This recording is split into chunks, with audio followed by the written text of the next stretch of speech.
Da nossa história, nós celebramos o Senhor. Amém, glória a Deus. Essa noite é uma noite especial. Você que não é pai, você pode se assentar, e você que é pai, continue de pé se você se sente à vontade para isso. Mas eu vou falar isso olhando bem para vocês. Ser pai é uma dádiva de Deus. Porque quando nos tornamos pais, nós assumimos uma responsabilidade que o próprio Deus tem. De sustentar uma família e de não prover somente comida, moradia, mas também direção e principalmente direção espiritual. E isso hoje é raro. Mas Deus deseja restaurar a figura dele através da vida dos pais, através da vida dos chefes de família. Então você que é igreja, eu queria que você levantasse as mãos e declarasse palavras de afirmação, palavras de bênção, abençoando esses homens, porque a nossa sociedade precisa de homens à imagem e semelhança de Deus. Então eu queria que você fizesse isso e ministrasse. Eu quero ouvir a voz da igreja ministrando sobre a vida dos homens. Vamos lá? Pai, no nome de Jesus, nós nos unimos aqui e declaramos que estes homens são homens abençoados, cheios do Espírito Santo, homens que têm o caráter de Deus, homens que estão sendo forjados à imagem de Jesus, e nós glorificamos a Deus por isso. Te glorificamos e te pedimos que o Senhor continue sustentando, que o Senhor continue dando vida, saúde para esses homens, direção espiritual. Porque se o homem é o cabeça da mulher, Cristo é o cabeça do homem, que eles continuem tendo o Senhor como cabeça, que eles continuem direcionando a sua casa, que eles continuem recebendo a palavra do Senhor nos seus corações, para que eles possam educar os seus filhos, para que eles possam amar as suas esposas, assim como Cristo ama a igreja. Ó Deus, que ao levantar para trabalhar, que ao levantar para assumir desafios, no seu trabalho, onde quer que eles estejam, o Senhor possa dar para eles capacidade, coragem, ousadia. Nós te pedimos no nome de Jesus. Amém? Vamos aplaudir a Deus pela vida desses homens. Aleluia! Glória a Deus. Deus abençoe vocês. Podem se assentar, por favor. A gente sempre faz isso para as irmãs. Mas eu vou falar para você, nunca talvez tenha sido tão difícil ser homem no mundo, né? Está faltando homem, não é verdade? Nós temos uma sociedade que cada vez mais, né, tira a masculinidade do homem e faz com que ele perca aquilo que o próprio Deus colocou nele. Mas Deus quer levantar no nosso meio homens que sejam parecidos com Jesus, que assumam a sua responsabilidade, que aceitem o desafio e o propósito, como nós vimos aqui, sobre a perspectiva, o propósito de Deus para a sua vida. Jesus tinha isso muito claro, era a cruz, e ele foi até a cruz. Então, somos homens e queremos a responsabilidade que Deus colocou sobre a nossa vida, amém? Amém?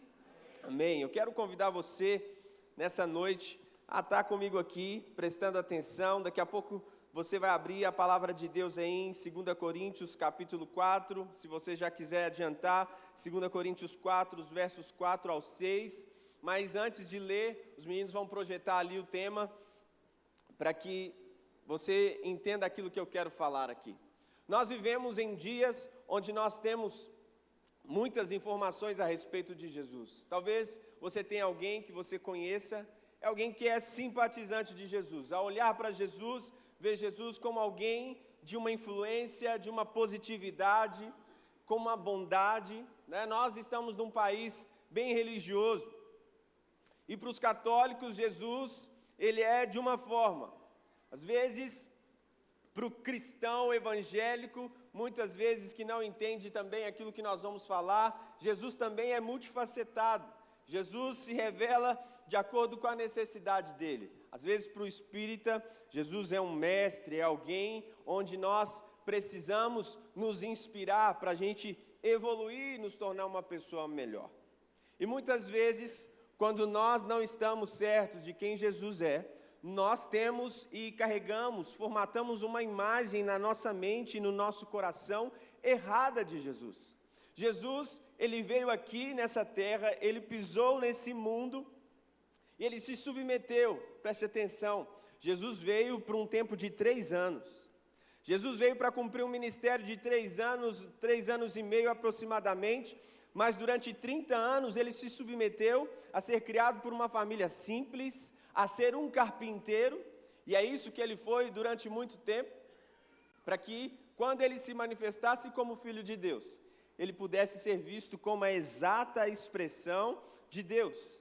João, ao falar dele, João é o seu primo, João Batista, que é aquele que está trazendo a mensagem de arrependimento do reino. Quando vê Jesus vindo, ele diz: eis aí o Cordeiro de Deus que tira o pecado do mundo. Mas você sabe, se você não conhece a história, eu até te indico a ler o Evangelho segundo João. João, que não é o João Batista, é o João, discípulo de Jesus, que tem também as cartas e o Apocalipse. Ele vai escrever e vai dizer que ele veio para os seus. Jesus veio para os judeus, mas os judeus não o receberam. E por que não o receberam? Porque tinham uma expectativa no seu coração que não era a expectativa que Jesus supriu. Eles esperavam o leão da tribo de Judá se manifestando e talvez pegando em espada, levantando um exército. E isso você vai ver em algumas vezes nos seus próprios discípulos, quando eles diziam, pelo menos quando eles passavam por alguém que eles não gostavam. Uma vez os discípulos estavam perto de Samaria, e aí eles disseram: o Senhor quer que a gente ore para que desça fogo do céu? Porque o Senhor está demorando a manifestar essa parte do seu reinado. Porque eles não queriam um Jesus fraco. O Jesus que era o Cordeiro. Eles queriam alguém que manifestasse um poder, que tirasse tudo aquilo que Roma estava construindo ao longo de tanto tempo. E nessa noite eu quero conversar com você de como nós podemos estar certos a respeito de Jesus. Certa vez um irmão muito conhecido, talvez você já leu algum dos livros dele, C.S. Lewis. Alguém já leu algum livro do C.S. Lewis? Aí, ó, o pessoal já leu.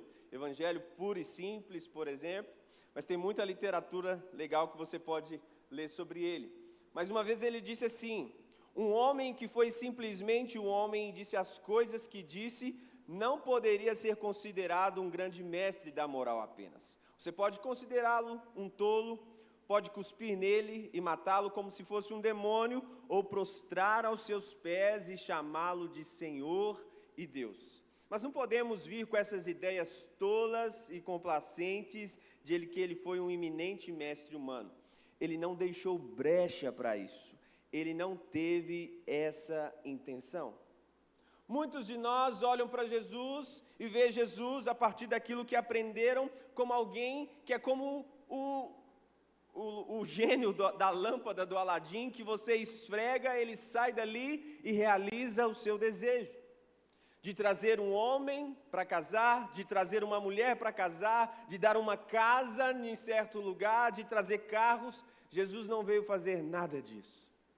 Porque se Jesus viesse fazer essas coisas, tão somente essas coisas, você não precisaria pregar o evangelho para os ricos, porque eles conseguem muito disso e muitas vezes eles estão distantes de Deus. Então, o que Jesus veio fazer aqui não pode ser formatado a partir do que eu acho ou do que eu penso. Eu preciso entender o que Ele tem para me dizer de quem Ele é.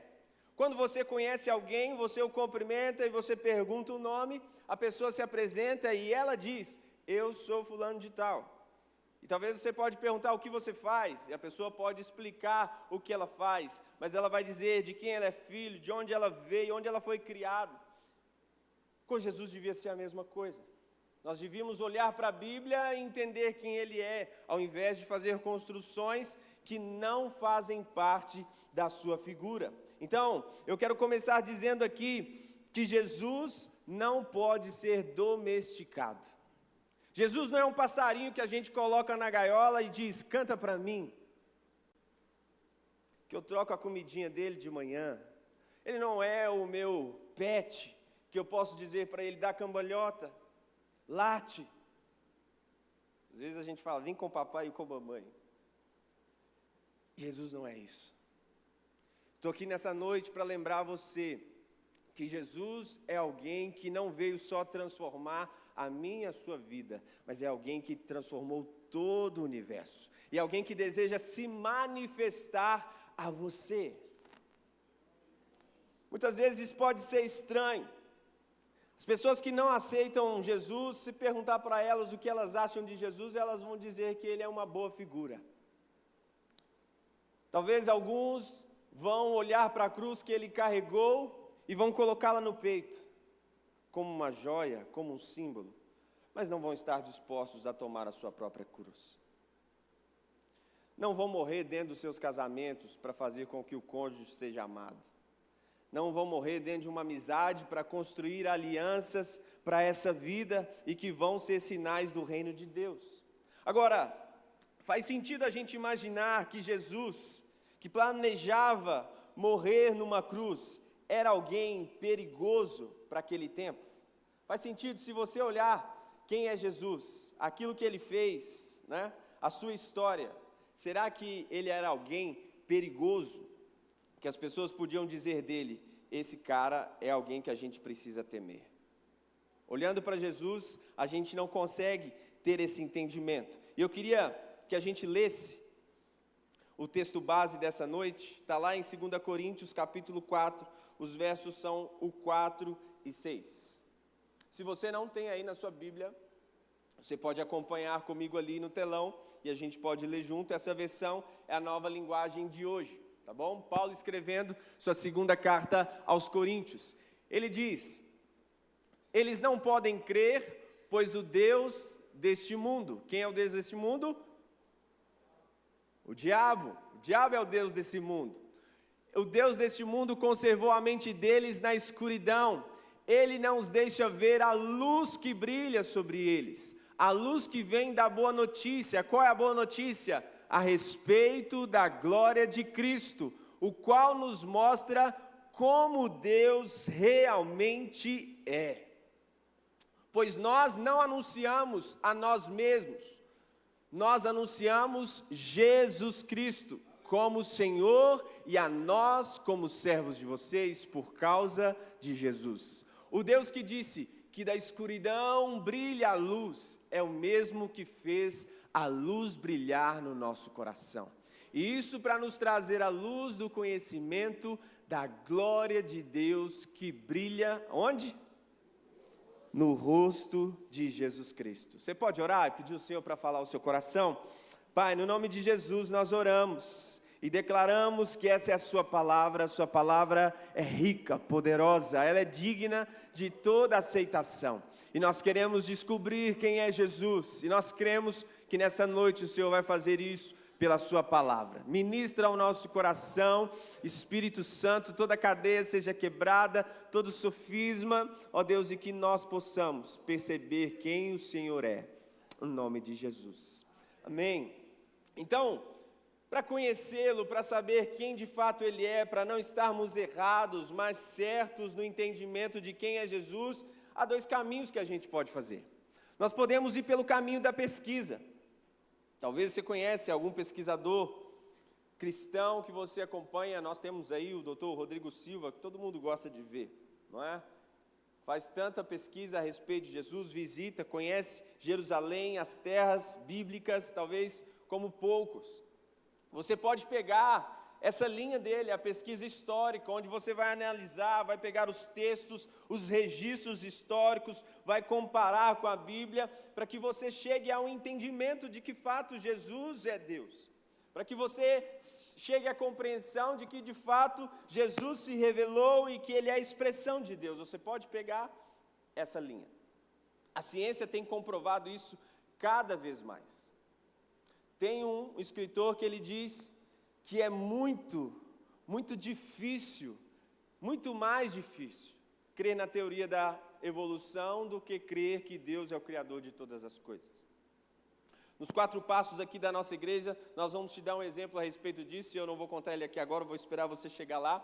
Mas nós precisamos entender que para crer que esse mundo veio simplesmente de uma explosão e que tudo foi para dentro do seu lugar, do nada, você precisa ter mais fé do que um cristão que acredita que Deus criou todas as coisas pela palavra dele. E nós vimos aqui, a palavra de Deus é o próprio Jesus sendo declarado. João diz, sem ele nada do que foi feito se fez. João diz que o verbo era Deus, e o verbo estava com Deus, e Deus disse, haja luz. O verbo foi declarado, e quem é o verbo? Jesus.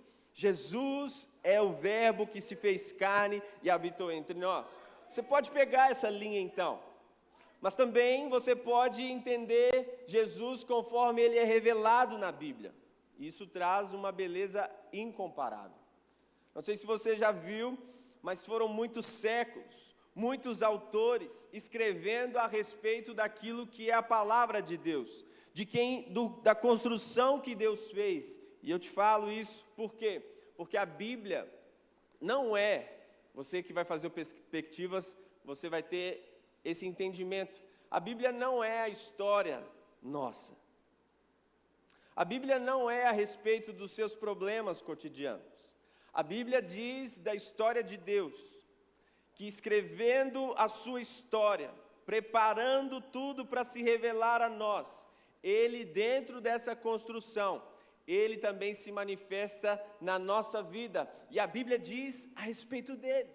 Lá no Éden, quando o homem e a mulher pecaram, ali mesmo foi declarado que da semente da mulher nasceria um que pisaria a cabeça da serpente.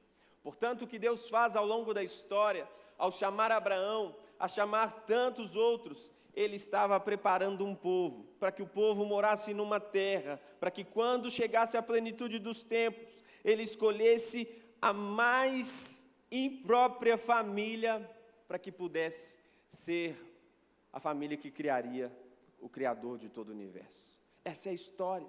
E a história não termina ali, porque aquela criança, ela é criada, ela cresce, se torna um homem responsável, um homem que vem e expressa quem Deus é entre as pessoas. Preste atenção, Deus só podia ser visto em algumas manifestações. As pessoas não tinham a ideia de ouvir Deus. Na verdade, antes de Jesus se manifestar em carne, passaram 400 anos de silêncio. 400 anos de silêncio. Deus não falava. Imagine um tempo onde Deus não fala nada. Mas agora, Deus se manifesta através do seu Filho. Ele caminha entre nós. O Filho diz, creiam em mim, pelo menos pelas mesmas obras que eu faço. Porque são as obras que Deus está fazendo. O que Jesus está dizendo? Jesus está dizendo, eu curo, mas não sou eu que estou curando. Enquanto eu faço isso, é o Pai que está fazendo através de mim. Eu só faço o que eu vejo o Pai fazendo. Por isso que quando Ele vai fazer os milagres, Ele sempre orava, porque era o Pai que fazia através da vida dele. Então agora, esse Jesus vai até a cruz, morre por nós e não fica envolvido pelo poder da morte, porque a Bíblia diz que Deus deu para ele o poder sobre a morte. Assim como a serpente foi levantada lá no deserto por Moisés, quando o povo foi picado por serpentes, o Filho do Homem foi levantado lá no monte do Calvário. E todos aqueles que agora olham para o seu sacrifício, creem, simplesmente creem no seu sacrifício, podem receber da vida que ele pode dar. Isso é o Evangelho. Então nós podemos, e o caminho que a gente vai fazer é essa segunda perspectiva. Nós vamos olhar para a Bíblia como fonte da revelação de Deus e a manifestação da beleza de Deus para nós. Nesse texto que nós lemos aqui, os meninos podem voltar lá, por favor. Fala muito bem porque Paulo está querendo explicar como que as pessoas que não andaram com Jesus, como que aqueles que não puderam tocar, porque os discípulos tocaram. João vai dizer, Pedro também confirma isso, como nós vamos parar de falar daquilo que os nossos olhos viram, do que os nossos ouvidos ouviram, do que as nossas mãos tocaram. Como nós podemos parar de falar disso? Como que nós não falamos disso? Então Cristo se manifestou. E Paulo está perguntando como que essas pessoas vão crer. E ele vai nos dar o caminho através desse texto. as pessoas podem crer, eu e você podemos crer através das Escrituras. Quando nós olhamos para Jesus nas Escrituras. Diga comigo, olhar para Jesus nas Escrituras. Nós precisamos ler as Escrituras buscando achar o princípio de Cristo. Porque Cristo diz, Moisés disse isso para vocês. Eu, porém, vamos lá, gente, me ajuda a pregar. Moisés disse alguma coisa para o povo, Jesus dizia, eu, porém, vos digo. Um novo mandamento vos dou. O que Cristo está dizendo? Vocês precisam ler as Escrituras procurando me achar, procurando encontrar o princípio da encarnação de Deus, porque Jesus é a exata expressão de Deus. Então, sempre eu tenho falado isso aqui, se você quer perceber o que Deus pensa a respeito de qualquer assunto, procure ver como Jesus fazia, procure como Jesus se manifestava para as pessoas que eram muitas vezes deixadas pela sociedade. Procure ver como Jesus usava os seus dons. Procure ver como Jesus amava as pessoas, porque quando nós olhamos para Jesus, nós somos movidos pela verdade da palavra dele. Mas muitas vezes nós queremos viver um cristianismo de bengalas, sabe? Nós temos a Bíblia. Nós temos acesso à Bíblia, nós vimos aqui num aplicativo, que está num computador, mas você pode ter aí no seu próprio celular, ou talvez lá na sua casa, uma Bíblia física, mas a gente ao invés de olhar para a Bíblia, nós sempre procuramos um sinal de Deus. Deus, eu vou tomar essa decisão se o Senhor me der um sinal, se eu sentir paz na alma. Sabe, você não foi chamado para sentir paz na alma. Você pode sentir paz no espírito, mas a sua alma nem sempre vai ter paz para tomar uma decisão. Uma decisão difícil, para um chamado de ministério, para aceitar uma vocação, nem sempre há paz na alma. Mas precisa haver paz no espírito, porque é no espírito que Deus comunica com a gente. A Bíblia diz que é no Espírito que o Espírito Santo se comunica conosco e nos diz que nós somos filhos de Deus. Portanto, nós não precisamos mais pedir nenhum sinal que seja fora daquilo que Deus já nos revelou. Muita gente continua correndo atrás de outras pessoas comuns como elas, porque acreditam que alguém tem uma unção a mais, que alguém tem um dom, portanto, Deus não fala comigo, mas fala com um terceiro a respeito da minha vida. Que fé é essa? Deus deseja se comunicar com cada um de nós. Porque onde Ele está, e a Bíblia diz que agora, pelo novo e vivo caminho, a saber, o sangue de Jesus, nós temos acesso ao trono da graça, para que em tempo oportuno a gente possa acessar. Não é trono da lei, não é trono do mérito, não é trono do dom, não é trono da unção, é trono da graça. Portanto, se é graça, só Deus pode dar, portanto, se Deus pode dar, todos nós podemos acessar. Todos nós, mas a gente sempre quer um sinal. Se eu ver uma nuvem do tamanho da mão de um homem, isso era para aquele profeta, ele estava numa outra aliança, numa outra dispensação. Nós estamos com a realidade de que Deus não está distante em um monte, Deus não está em um templo, Deus está dentro de nós. Portanto, o Espírito comunica com o nosso espírito, e nós precisamos nos apossar dessa verdade. E além disso, a gente precisa entender o que o Paulo escreve lá em Efésios. Não tem esse texto aí, mas eu quero ler. Diz assim, Efésios 1, versos 9 e 10. Fez o que havia resolvido e nos revelou o plano secreto que tinha decidido realizar por meio de Cristo. Esse plano é unir no tempo certo, debaixo da autoridade de Cristo, tudo o que existe no céu e na terra. O que Deus espera de nós, seus filhos? Que nós o contemplemos, enquanto o contemplemos, nós sejamos transformados, e quando nós somos transformados à sua imagem e semelhança, nós somos agentes do plano dele. E qual é o plano dele? Fazer com que todas as coisas possam convergir em Cristo. Para que nada nesse mundo, nada nessa terra, nada que a gente já deu nome, aquilo que nem foi catalogado ainda, todas essas coisas se submetam ao senhorio de Cristo. Os biólogos cada vez mais, eles descobrem uma espécie que eles nunca tinham visto. Mas o Senhor já conhece cada uma delas. Porque Ele manifesta e guarda tudo em Cristo.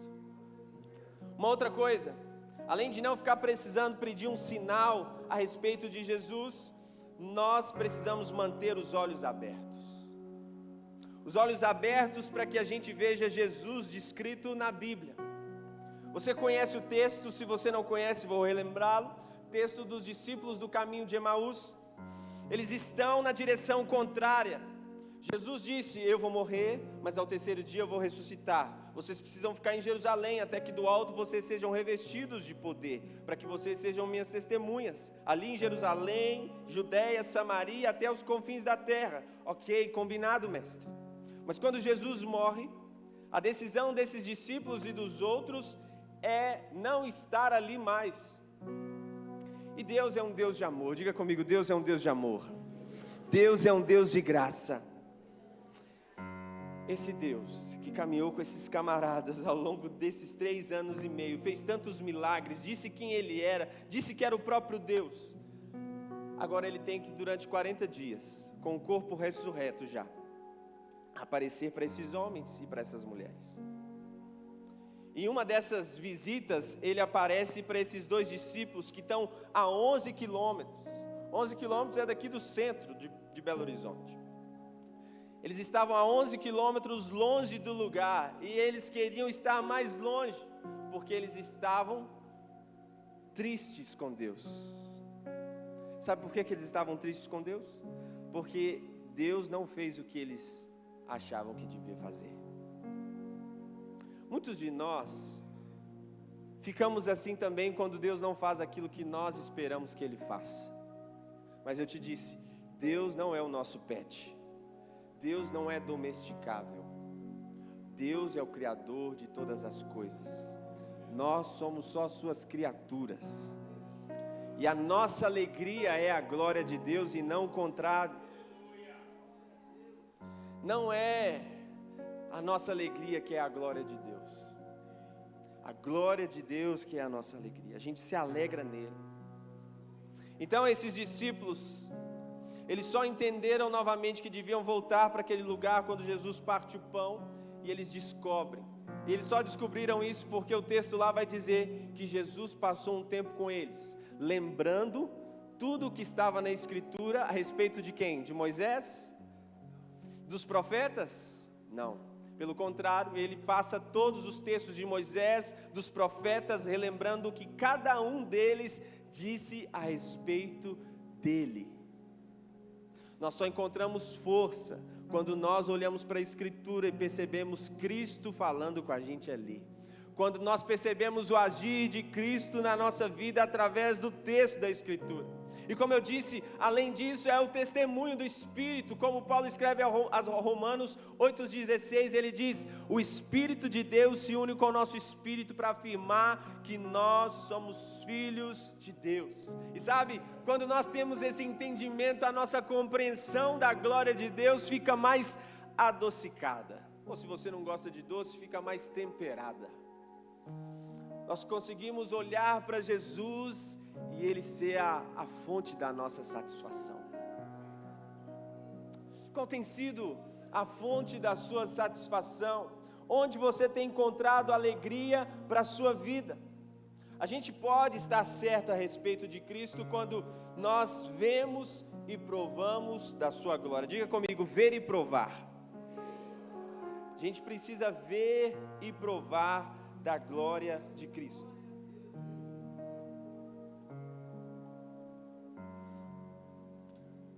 Salmo 19, os meninos podem projetar aí, por favor.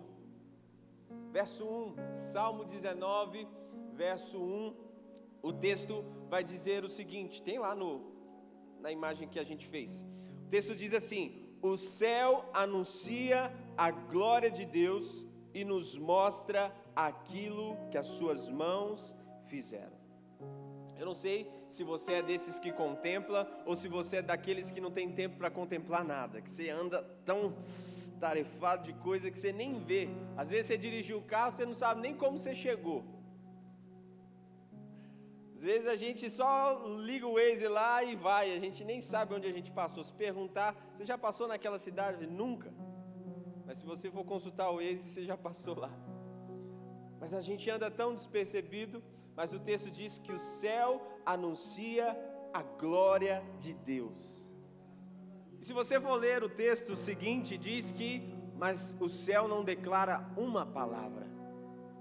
Não sai palavras da sua boca, mas ele glorifica a Deus sendo o céu, sendo aquilo que Deus o projetou para ser, fazendo aquilo que Deus o colocou ali para fazer. Então a criação existe para a glória de Deus.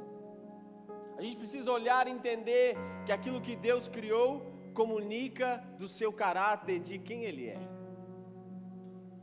E é um dado, né? Talvez você é estudioso, você gosta de saber disso, mas a sonda espacial, a Hubble, ela envia mensagens e ela vê muitas fotos que ela manda, né, de imagens infravermelhos, de milhares, de trilhões, eu até coloquei aqui 9,6 trilhões de quilômetros. Ela consegue pegar essa imagem e trazer aqui para a Terra, para que os cientistas possam perceber. Imagine o que é 9 trilhões de quilômetros, mais de 9,5, e ela ainda consegue captar. E presta atenção, existe uma estrela na nossa galáxia, que ela chama Eta Carinae. Ela tem o brilho 5 milhões de vezes mais intenso do que o Sol. A gente acha que o Sol brilha muito. Imagine uma estrela que brilha 5 milhões de vezes. Por que você está dizendo isso, Tiago? Porque nenhum de nós tem um pouquinho do brilho da estrela. Preste atenção, se você for perceber uma estrela que brilha 5 milhões de vezes mais do que o Sol, ela comunica a glória de Deus. Você sabia, as estrelas cantam? Você já viu? Depois você coloca no YouTube, procura lá o som das estrelas. As estrelas cantam. E a Bíblia diz que Deus chama cada uma pelo seu nome. Mas Deus, ao invés de escolher simplesmente se comunicar pelas estrelas e pela criação, Deus escolheu comunicar o Evangelho através da sua vida. Alguém tão simples. Você é comum. Talvez você não saiba, mas tem alguém que parece demais com você do outro lado do mundo, ou talvez do outro lado do nosso país, ou até aqui no interior do nosso país. Gente que, se você for olhar, você, nossa! Hoje mesmo a gente viu lá no nosso condomínio um senhor igualzinho o pastor Felício. Estava atravessando assim, aí eu e Dedé a gente viu, carecão assim, grandão igual o pastor, falou assim: ô Felício! Aí ele olhou, só que não era o senhor. Mas parecia demais, porque a gente é comum. Às vezes a gente fica muito para baixo, porque a gente acha que a gente é especial demais, mas nós somos comuns. Mas como foi dito aqui nessa semana, mas Deus escolheu os vasos de barro, tão comuns, para depositar o maior tesouro que Ele podia colocar sobre nós. O Evangelho está dentro de cada um de nós. E Deus escolheu manifestar isso através da nossa vida, porque a nossa vida deve mostrar a grandeza de Deus. O texto lá de Isaías 43, versos 6 e 7 diz assim: todos eles são o meu próprio povo, eu os criei e lhes dei vida a fim de que mostrem a minha grandeza. Ou em outras versões, que mostrem a minha glória.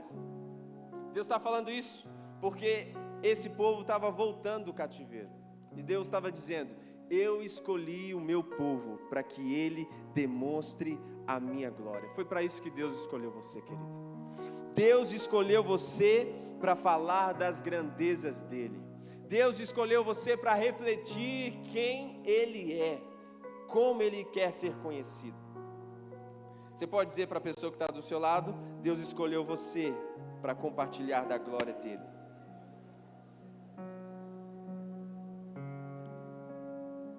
Mas preste atenção aqui.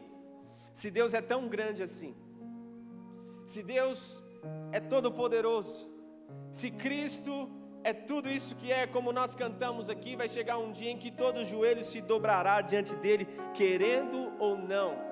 Toda língua confessará, querendo ou não, que ele é o Senhor. Mas por que nós ainda fazemos aquilo que Paulo diz em Romanos capítulo 1, versículo 28? Nós trocamos a glória de Deus por coisas tão baratas. Por que que nós muitas vezes escolhemos aquilo que não tem valor ou que só tem valor passageiro e trocamos isso pela glória de Deus?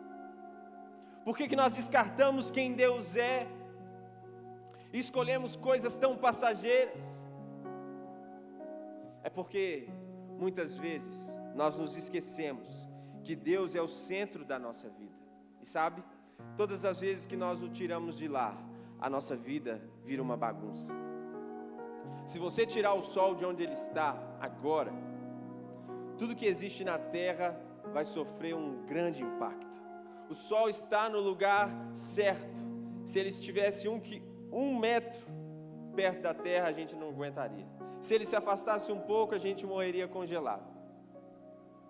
A mente de Deus arquitetou tudo isso. Agora, a mente de Deus e a vontade de Deus para nós é que nós o coloquemos também como centro da nossa vida. Porque quando isso não acontece, a nossa vida fica toda desorganizada. Nós damos lugar à mentira, nós damos lugar à traição, nós somos dirigidos pelos nossos próprios sonhos e planos. Mas Deus nessa noite está nos chamando para que Cristo seja o centro da nossa vida. Por isso Jesus disse em Mateus 6,33: buscai em primeiro lugar o reino de Deus e a sua justiça, e todas as outras coisas serão acrescentadas. Como eu disse aqui, eu sou assim. Eu gosto de ir para alguns lugares e ficar contemplando, assim, quando eu viajo eu gosto de olhar as coisas, as paisagens. Talvez você já fez isso também, você já foi no Alto do Mirante, né? Você já sobrevoou algum lugar, você já fez rapel, olhou tanta coisa bonita. O que aconteceu com você? Normalmente você fica mais inspirado, você fala: nossa, como Deus é poderoso. Mas nós vivemos num tempo onde nós contemplamos a nossa própria beleza, e nunca se viu um tempo onde as pessoas estão mais adoecidas no mundo, principalmente no nosso país. Nosso país é campeão em relação à depressão, à solidão. Por quê? Porque nós contemplamos a nós mesmos. As nossas redes sociais dizem sobre os nossos feitos, sobre a nossa família, sobre os nossos ganhos. Mas Deus não nos chamou para sermos transformados à nossa própria imagem. Deus nos chamou para que a gente possa contemplar a Jesus. E eu vou fechar essa pregação aqui lembrando de um texto onde os discípulos estão sendo ameaçados pela tempestade, o mar está revolto.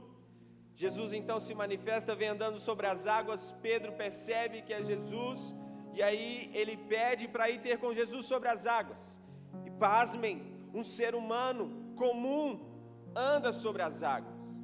Um ser humano vacilão anda sobre as águas. É sobre, não é sob, é sobre as águas. Ele anda sobre as águas. Mas ele só faz isso enquanto ele olha para Jesus. Quando ele fica incomodado com o vento, com o mar revolto, ele começa a afundar. E eu fecho essa mensagem dizendo isso para você. Talvez você tenha olhado muito para a sua vida. Talvez você tenha tido uma ideia errada de quem Jesus é. Você tem criado um Jesus à sua imagem e semelhança. Mas você pode estar certo a respeito de Jesus quando você olha e contempla Ele nas Escrituras. Quando você recebe do testemunho do Espírito Santo de que Ele habita em você. De que você agora precisa ser transformado à imagem e semelhança dEle. Deus te escolheu. Talvez você tenha o melhor pai desse mundo, mas em Cristo você não tem que ser como seu pai, você precisa ser como Cristo é. Você não precisa ser como a sua mãe, você precisa ser como Cristo é. E o convite do Evangelho é transformar você à imagem e semelhança de Jesus. Eu queria que você ficasse de pé no seu lugar.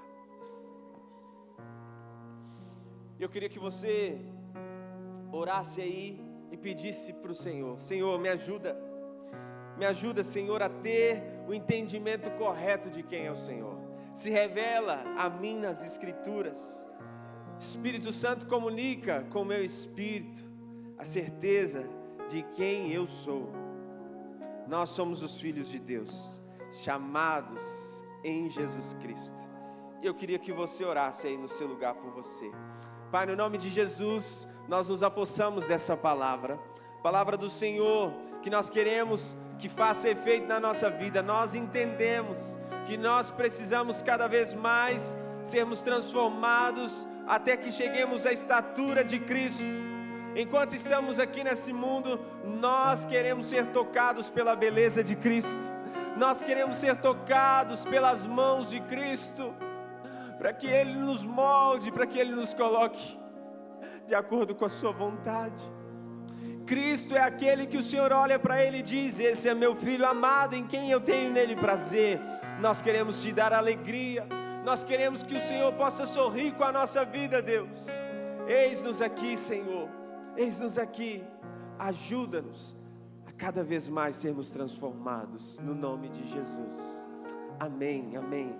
Se nessa noite você entendeu essa palavra, você quer saber mais sobre Jesus, de como você pode dedicar a sua vida a Ele, quero te dizer, nós temos um time lá na nossa sala VIP para receber você, para te explicar um pouco mais de como você pode começar a sua jornada com Cristo. Além disso, você que está vindo aqui nessa casa a primeira vez, você que quer conhecer a nossa igreja, você pode também ir ali na nossa sala e nós queremos te conhecer, tomar um café com você e queremos abençoar a sua vida, para que Cristo continue sendo formado em você. Amém? Quantos recebem essa palavra nessa noite, digam amém. Amém? Vamos agradecer. Não se esqueça, depois aqui você pode descer à minha direita, a gente vai ter praça de alimentação. É isso mesmo? Estou certo? Certo? Então à minha direita aqui você vai descer, praça de alimentação, vamos ter um tempo junto ali de comunhão. Vamos orar, agradecer a Deus. Pai, muito obrigado, porque o Senhor é aquele que nos escolheu para ser igreja. E que bênção é podermos estar aqui essa noite. Nós te louvamos e te pedimos que Cristo seja formado em cada um de nós. Que nessa semana a gente tenha oportunidades de manifestar a glória de Deus que foi manifestada em Cristo. Pai, nós te pedimos, esteja com cada irmão, cada irmã, cuidando da sua casa, sua família, prosperando eles nessa semana para a glória do Senhor, e que o amor de Deus, a graça maravilhosa de Jesus Cristo e as doces consolações do Espírito Santo estejam sobre toda a igreja, espalhada sobre a face da terra, a igreja presente aqui também. Nós oramos, pedimos paz, salvação a Israel, e a igreja diga amém. Deus te abençoe, querido, ótima semana, vá em paz, participe das células, Deus te abençoe.